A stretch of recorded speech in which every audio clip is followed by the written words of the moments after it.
Ripristinare il trenino delle Dolomiti è l'idea degli ingegneri dell'Ordine di Treviso per favorire la mobilità da e verso la parte nord della regione. Il primo tratto della ferrovia dal capoluogo della Marca fino a Calalzo, circa 150 km, è già esistente e attivo. Si tratta di potenziarlo ed adeguarlo alle nuove esigenze, come spiega l'ingegner Roberto Gai. Per avere un'infrastruttura efficiente e puntuale bisogna che a livello tecnico eliminare alcuni passaggi a livello, sistemare e creare le stazioni e potenziare il materiale rotabile, vuol dire i treni, insomma, che devono avere caratteristiche adatte a un sistema metropolitano. Più impegnativa la seconda tratta, una 60 di chilometri, fino a Cortina e Dobbiaco, dove ricongiungersi con la linea della Pusteria e da qui con l'Austria. Bisognerebbe recuperare il vecchio tracciato ferroviario dismesso nei primi anni 60 del secolo scorso, quando il paese scelse di privilegiare il trasporto su gomma e oggi in gran parte convertito in pista ciclabile. Alcuni studi però dimostrano la fattibilità del progetto. Fatta salva la volontà politica, secondo gli ingegneri trevigiani, l'operazione potrebbe essere compiuta entro il 2020 con un investimento di qualche centinaio di milioni di euro.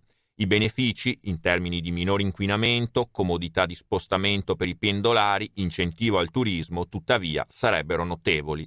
Ne è convinto Vittorino Dalcin, presidente dell'Ordine Provinciale degli Ingegneri.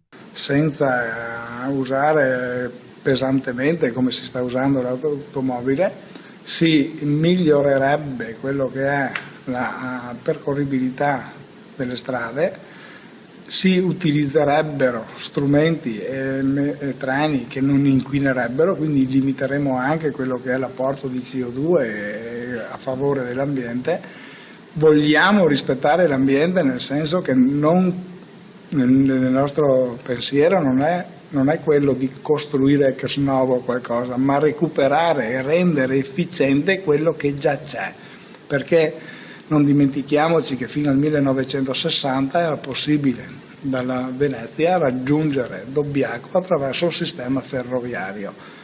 Chiaro che con i tempi moderni e con la mobilità delle persone aumentata bisognerà fare in modo che si creino dei contorni a questa linea ferroviaria, quindi creare dei parcheggi scambiatori in corrispondenza delle stazioni, una rete di piste ciclabili in futuro che può arrivare nelle stazioni in modo che uno possa percorrere un pezzo di pista ciclabile, risalire sul treno, come avviene peraltro nel Tirolo e nella vicina Austria.